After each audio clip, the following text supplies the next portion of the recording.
नमस्कार, मेरा नाम है शालू शाह और मैं आज आपके लिए लेके आई हूँ एक हॉरर स्टोरी। तो कहानी स्टार्ट करने से पहले दोस्तों मैं आपसे एक रिक्वेस्ट करती हूँ कि मेरे चैनल को लाइक, शेयर, सब्सक्राइब प्लीज़ करें, जिससे मैं मोटिवेट होकर आपके लिए और ऐसे ही और डरावनी स्टोरियाँ लेके आ सकूँ। तो चलिए कहानी स्टार्ट करते हैं। कहानी के दो किरदार हैं, रेखा और रमेश, जो कि शहर से दूर गांव में काम करने के लिए आते हैं और उनको काम मिलता है एक मोटर में रहने का, जिससे रात को मोटर से खेतों में पानी लगाना होता है, जिसे हम ट्यूबवेल, नॉर्मली हम जिसे ट्यूबवेल बोलते हैं। तो उन दोनों को वहाँ पर रात रहना होता था और वो वहाँ पर रात को उनके हस्बैंड पानी लगाने का काम करते थे। तो फ्रेंड्स, जैसे ही उन्होंने वहाँ पर रहना स्टार्ट किया, 2-3 दिन तो उनके अच्छे निकले। तीसरे दिन जैसे वो दोनों रात को अपना खाना खा पी कर सोए, तो रेखा जी की आधे में नींद खुली। उनको ऐसा लगा जैसे कोई किसी औरत की रोने की आवाज़ आ रही है और उनको ऐसे बार बार वो उस औरत की सिसकियाँ, उसके ठिठुरने की आवाज़ उनके कानों में बार बार गूंजी जा रही थी। तो उन्होंने अपने पति को बीच से जगाया और उन्होंने बोला, अरे सुनते हो जी, उठिए ना। वो बोले, अरे क्या हुआ तुम्हें, सो जाओ। रेखा जी बोली, आप उठो तो सही, आपको कुछ आवाज़ सुनाई दे रही है। तो उन्होंने उठ के बोला, मुझे तो कुछ नहीं सुनाई दे रहा है, क्या हुआ। फिर रेखा जी ने बोला, चलिए बाहर चल के देखते हैं। तो उनको कोई आवाज़ नहीं सुनाई दी, सिर्फ वो रेखा जी को ही पता नहीं क्यों बार बार उनको ऐसे आवाज़ आ रही थी। तो तभी उनके पति ने बोला, अच्छा हुआ तुमने मुझे उठा ही दिया, अरे मैं तो भूल ही गया था, मैंने पानी एक खेत से दूसरे खेत में लगाने जाना है, तो मैं जा रहा हूँ, तुम अपना आराम से सो जाना। तो उनके हस्बैंड पानी लगाने के लिए रात को खेत में चले गए और रेखा जी फिर अपना आराम से सो गई। उसके बाद उन्हें कोई आवाज़ नहीं आई। तो दोस्तों सुबह हुई, फिर नॉर्मली वो अपना काम करने लगे। ऐसे ही करते करते तीसरी रात उनके हस्बैंड, जब वो दोनों रात को फिर से खाना खाकर सोए, तो वो जब आधी रात को उनकी नींद खुली, तो उनके हस्बैंड उनके पास में नहीं थे। तो उन्हें ये लगा फ्रेंड्स कि जैसे रोज़ ही वो जाते थे खेतों में पानी लगाने का काम करते थे, उन्हें लगा कि वो पानी लगाने ही गए हैं और रेखा जी अपना बेहोश होकर सो गई। फिर से रात को जब रेखा जी ने उठ के देखा, तो उनको फिर से सिसकियों की आवाज़ आ रही थी, जैसे कि दूर से कोई रोने की आवाज़ आ रही थी, कभी सिसकियों की आवाज़ आ रही थी। तो उन्होंने फिर टॉर्च उठाई और उनके हस्बैंड भी उनके पास नहीं थे। उन्हें ऐसा लगा कि उनके हस्बैंड खेत में पानी देने को गए हैं, जैसे वो रोज ही जाते थे। तो उन्होंने देखा कि आज फिर से मुझे ये आवाज़ सुनाई दे रही है।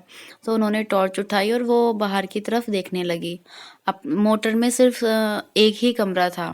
तो उन्होंने उस कमरे से बाहर आके देखा, थोड़े 4 कदम आगे चलकर देखा, तो वहाँ पर पेड़ के नीचे उनके हस्बैंड बैठ के रो रहे थे।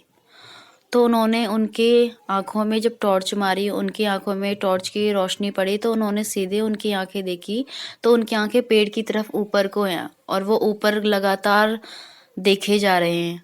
उन्होंने बोला, सुनो आप यहाँ कैसे आए, सुनो आप यहाँ कैसे आए। तो उन्होंने बोला, उनके पति जो रमेश जी हैं, उन्होंने बोला, तुम कौन हो, मैं तो तुम्हें नहीं जानता। अब आप यहाँ पर देखिए दोस्तों, यहाँ पे जो भी इस कहानी में पूरी घटना घटेगी, ये उसकी शुरुआत है, यहाँ से स्टार्टिंग हो गई है उनके साथ हलचल होना। तो उन्होंने अपने पति को फिर से बोला, आप घर चलो मेरे साथ। वो बोलते, नहीं मैं तो तुम्हारे साथ नहीं जाऊंगा, मैं यहीं रहूंगा। फिर से जैसे आप मान लो एक हवा का झोंका आया और उन्होंने एकदम से बोला, अरे मैं तो खेत में पानी लगाने गया था, तुम यहाँ कैसे आई हो, तुम यहाँ पे इतनी रात को क्या करने आई हो। उन्होंने रेखा जी ने कोई बात नहीं की उस बारे में और उन्होंने बोला, चलो रात बहुत है, आप घर चलते हैं, तुम्हारा पानी लगाने का काम हो गया। तो वो दोनों चले गए घर। फिर रेखा जी और रमेश जी फिर वो जाके सो गए। सुबह जैसे वो लगातार सुबह उठते थे, सुबह 7 बजे उनकी नींद खुल जाती थी। उस दिन वो लेट उठे, उस दिन उठे वो 9 बजे। आप देखिए दोस्तों, इसमें ही इसी चीज़ में बदलाव आ गया है, उनकी सेहत में भी बदलाव आना शुरू हो गया था। तो वो उठे, इतना लेट उठे, उनको बुखार था, उनकी आंखें भारी थी, उनका शरीर भारी था। आप मानो जैसे उनके शरीर को किसी चीज़ ने जकड़ लिया। रेखा जी ने पूछा, क्या हुआ आज आप इतनी देर से उठे हो? तो उन्होंने जवाब दिया, पता नहीं क्यों आज तबीयत सी नहीं ठीक लग रही है, सेहत कुछ ठीक नहीं लग रही है। तो रेखा जी और उनके हस्बैंड रमेश जी जब शहर से यहाँ पर आए थे, तो आपको पता ही है, जब हम भी कहीं घर से बाहर जाते हैं तो हम भी अपनी दवाइयों का बंदोबस्त करके जाते हैं, सारी चीज़ें अपने साथ में लेके जाते हैं कि हमको अगर वहाँ पर जाके ना मिले। तो वैसे ही रेखा जी भी अपने साथ दवाइयों का, जैसे आप मान लो पैरासीटामोल, सर दर्द, बुखार की सारी दवाइयाँ लेके आई थी। तो उन्होंने उन उसमें से निकाल के उन्हें एक पैरासीटामोल की गोली दे दी और वो उसे खा के सो गए। सोने के बाद उनको आराम से नींद आई, फिर वो उठे 11 बजे। फिर उन्होंने बोला कि हाँ, अब मुझे थोड़ा ठीक लग रहा है। तो वो फिर अपने नॉर्मली काम करने में लग गए। फिर उसके बाद रात हुई, रात को वो सोए। उस दिन वो कहीं नहीं गए, उस दिन उनकी तबीयत ठीक नहीं थी, तो वो उस दिन रात को पानी लगाने भी नहीं गए खेत में। रात को 12 बजे, 12:30 बजे रेखा जी की आँख खुली तो उनके पति रमेश जी बिस्तर पर करवटें ले रहे थे। उनकी पत्नी ने पूछा, क्या हुआ, आप इतने बेचैन से क्यों लग रहे हो, आपको नींद नहीं आ रही? तो रमेश जी ने कहा, पता नहीं, बार बार ऐसे लग रहा है जैसे चारपाई कोई भारी सी हो रही है बार बार, या ऊपर नीचे हो रही है। रेखा जी बोलती, मजाक क्यों करते हो, मुझे क्यों डरा रहे हो? जैसे ही रेखा जी ने ये शब्द अपने मुंह से निकाले, उनकी जो चारपाई थी वो पूरी उल्टी हो गई और रमेश जी नीचे जमीन पर जा गिरे। रेखा जी ये देख के हैरान हुई और खड़ी हुई, बोली, अरे ये क्या? उन्होंने एकदम से खड़े होके बिस्तर से अपने पति को पीछे खींच लिया और दोनों, जैसे घड़ी की सुई टिक टिक करती है, वैसे ही वो दोनों लगातार चारपाई को देखने लगे। रेखा जी के पति जो थे, उनकी हरकतों में भी बदलाव आने लगा। उन्होंने अपनी पत्नी को जोर से धक्का दिया और फिर से वही, जब वो खेत के नीचे बैठे थे ना, फिर से उन्होंने वही शब्द बोले कि तुम कौन हो, मैं तुम्हें नहीं जानता। उन्होंने अपनी धीरे धीरे गर्दन ऊपर करी और आंखें रेखा जी की तरफ लगातार टिक टिक करके उनको निरंतर घूरे जा रहे थे। अचानक उनकी आवाज इतनी भारी हुई और उन्होंने बोला, हटो यहाँ से, पीछे हो जाओ, तुम्हें सुनाई नहीं देता, मेरी बकरियां भूखी हैं, हटती नहीं यहाँ से। ये कहकर अचानक ही उसी समय ट्रेन की आवाज आई, वहां से ट्रेन गुजरी और रेखा जी के पति रमेश जी ने ट्रेन की आवाज सुनकर वो बेहोश हो गए। बेहोश होने के बाद अगली सुबह हुई तो उनके पति अस्त व्यस्त थे बहुत।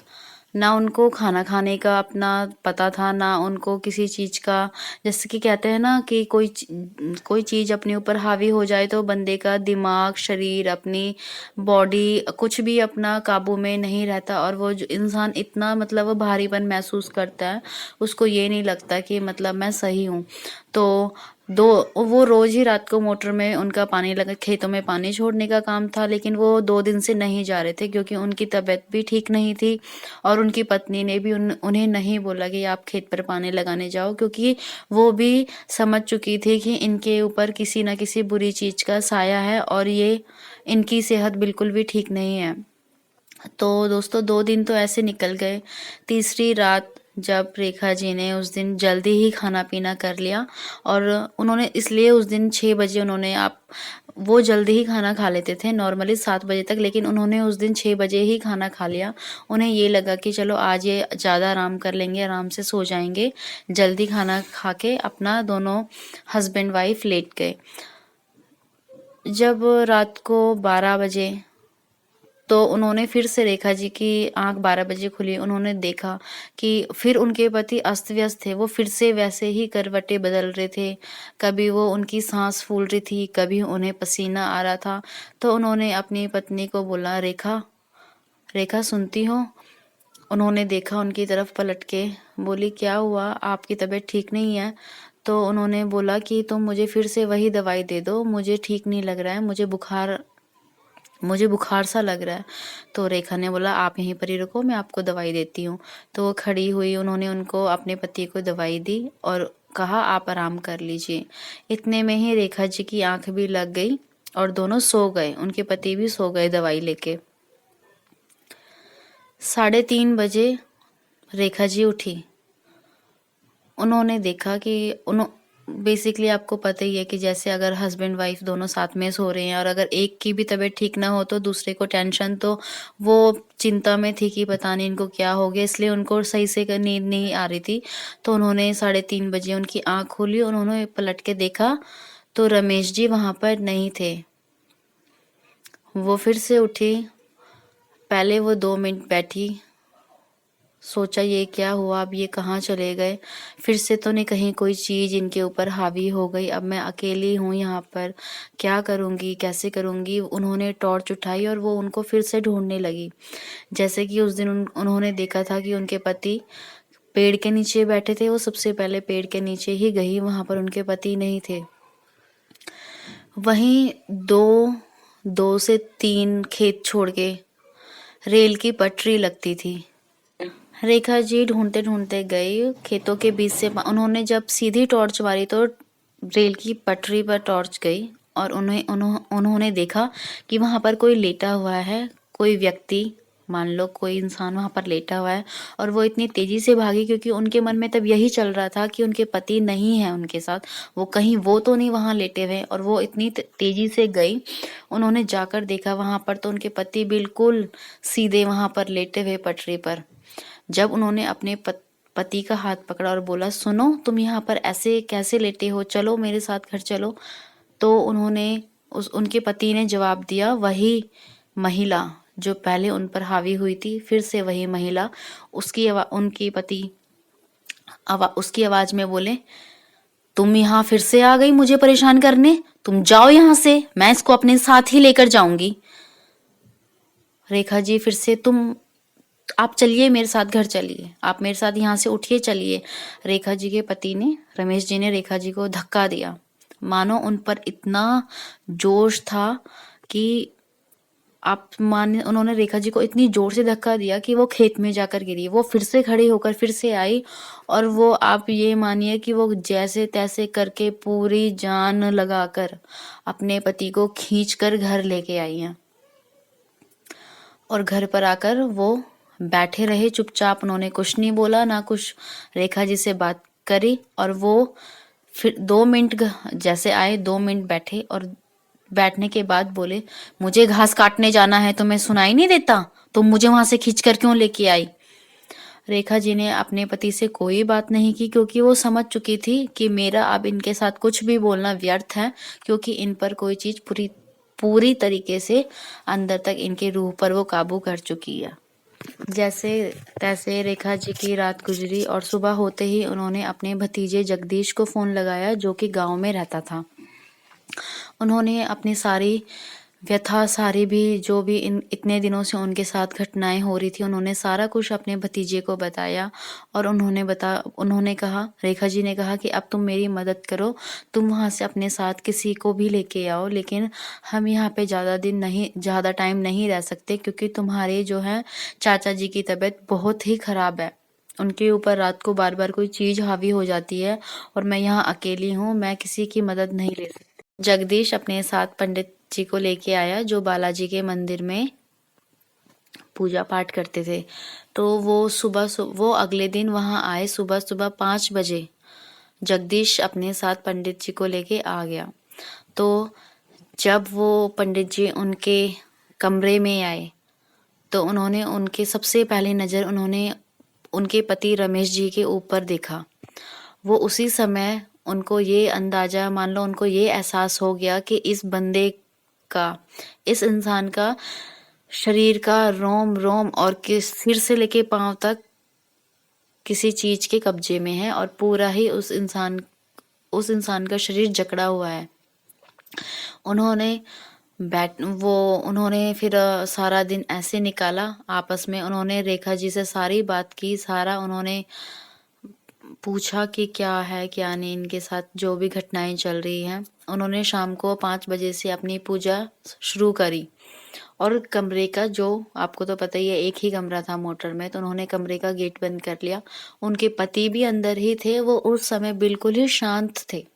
उनका स्वभाव मान लो कि जैसे वो बहुत ही साधारण इंसान है और वो बिल्कुल शांत होकर बैठे थे। जैसे ही वो पूजा शुरू हुई और जगदीश और जो थी रेखा जी इस कहानी की जो मुख्य किरदार है रेखा जी, दोनों ने हनुमान चालीसा करनी शुरू करी और जो पंडित जी थे उन्होंने अपना पाठ करना शुरू किया। जो उनके पति जो रमेश जी बैठे थे वहाँ, वो खड़े होके दीवार थी, नाखूनों से दीवारों की जो मिट्टी थी वो निकालने लगे। रेखा जी देखकर बहुत ही परेशान हुई, उनकी आंखों में आंसू आए क्योंकि वो अपने पति की ये हालत बिल्कुल भी नहीं देख पा रही थी। तो उनको पंडित जी ने कहा, ये अभी बहुत कुछ करेगा, तुम बिल्कुल यहाँ पर ही बैठे रहो और लगातार हनुमान चालीसा करती रहो। अभी ये कुछ इतने अपने रूप दिखाएगा कि तुम्हें यहाँ से बिल्कुल भी लेकिन उठना नहीं है, तुम अपना लगातार हनुमान चालीसा करते रहो। और जगदीश ने अपनी चाची का हाथ पकड़ के लगातार दोनों जने हनुमान चालीसा करते रहे। जगदीश अपनी पत्नी के सामने आके बोला, बंद करो, दोनों बंद करो, ये क्या कर रहे हो? कभी शांत होता, कभी शांत होके बिल्कुल कमरे के कोने में बैठ जाता, तो कभी इतने गुस्से से कभी दीवारों की मिट्टी निकालने लगता, तो कभी अपने नाखून खाने लगता।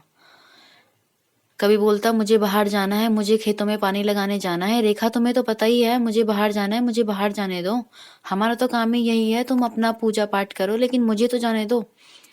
रेखा जी ने बिल्कुल ही उनको मान लो नज़रअंदाज कर दिया, उनकी कोई भी बातों पर ध्यान नहीं दिया, पर वो लगातार अपने पति को देखी जा रही थी और उनकी आंखों से आंसू टपके जा रहे थे।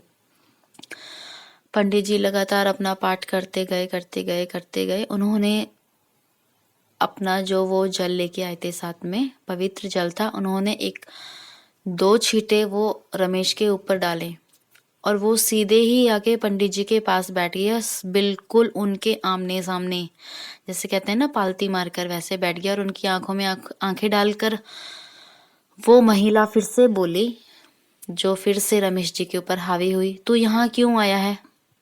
किसने बुलाया है तुझे यहाँ? और तू क्या लेने आया है?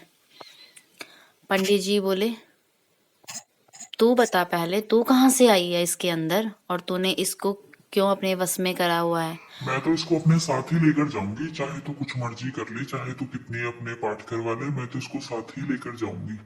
पंडित जी ने फिर से उसके ऊपर जल के छींटे मारे।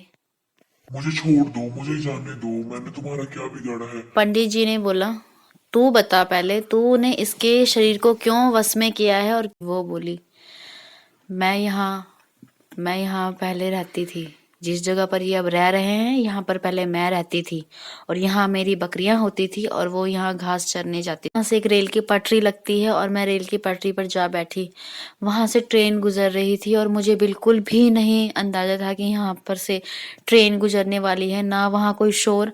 और मैं ट्रेन पर थक हार कर उस पटरी पर सिर्फ 2 मिनट आराम करने के लिए बैठी थी और वहाँ से ट्रेन गुजरी और ट्रेन ने मुझे मेरे टुकड़े टुकड़े कर कर निकल गई। इसीलिए बस मैं अब यहीं रहती हूँ, यही मेरा ठिकाना है। यहाँ पर जो भी आएगा वो उसको मैं अपने साथ ही लेकर जाऊंगी। उसकी कहानी सुनने के बाद पंडित जी ने बोला, तो तू इनसे क्या लेना चाहती है?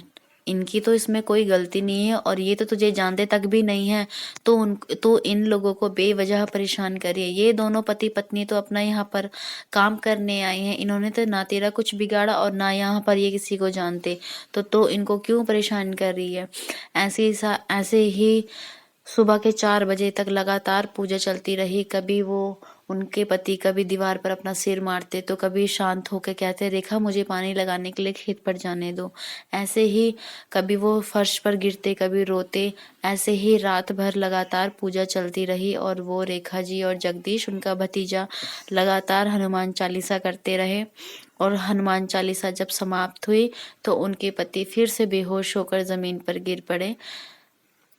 उसके बाद पंडित जी ने अपना एक मंत्रों से उच्चारित करके जो धागा था वो उनके पति के पैर पे बांधा और अपनी पूजा को समाप्त कर जो पंडित जी थे और उनके साथ जो भतीजा था रेखा जी का, वो दोनों वहां से चले गए। क्योंकि उनके पति फिर सुबह के समय सो रहे थे। उन्होंने जाते हुए रेखा जी से कहा, उन्होंने उनको रेखा जी को एक भभूत दी लिफाफे में। उन्होंने कहा, ये तुम हमेशा अपने पास रखना, और जब भी तुम्हें ऐसा लगे कि अगर इनके स्वभाव में, इनके बर्ताव में कुछ भी तुम्हें बदलाव लगे, तो ये तुम सिर्फ एक चुटकी इन्हें पानी में डालकर दे देना, या फिर इनको सिर्फ इसका एक तिलक लगा देना।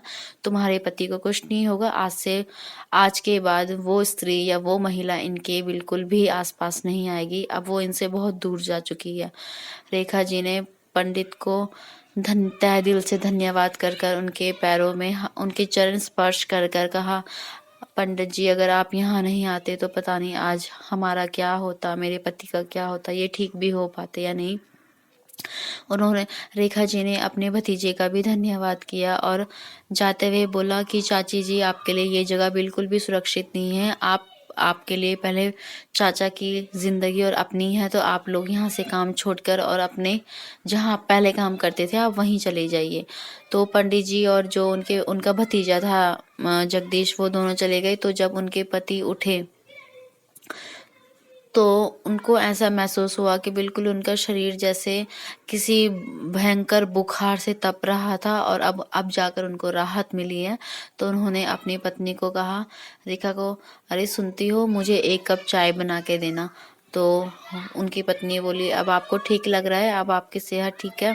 तो जगदीश जी बोली, हाँ आप मुझे अब बिल्कुल, सॉरी जगदीश जी नहीं, रमेश जी जो उनके पति हैं, वो बोले, अब हाँ मुझे बिल्कुल ठीक लग रहा है। तो दोनों ने साथ में बैठकर चाय पी। तो तभी उनके पति बोले, रेखा, मुझे ऐसा लगता है कि बस अब हमें यहाँ पर और काम नहीं करना चाहिए, हमें यहाँ से जाना चाहिए। यहाँ पर मन सा भी नहीं लगता, और कोई ना आसपास कोई घर है, और ना कोई हमारे साथ हमारे दुख सुख में, अगर तुम बीमार पड़ गई या मैं बीमार पड़ गया तो यहाँ पर कोई भी नहीं है हमारी मदद के लिए। हमें यहाँ से चले जाना चाहिए। चंद रुपयों के लिए हम इतना दूर काम करने आए हैं, इससे अच्छा हम अपने पहले ही ठिकाने पर चलते हैं। और रेखा जी यह बात सुनते ही उनका मन मानो अंदर से खुश हो गया कि अब सचमुच मेरे पति ठीक है और हमें यहाँ से चले जाना चाहिए। तो वो दोनों यहाँ से अपना सामान लेके शहर चले गए जहाँ वो पहले काम करते थे। तो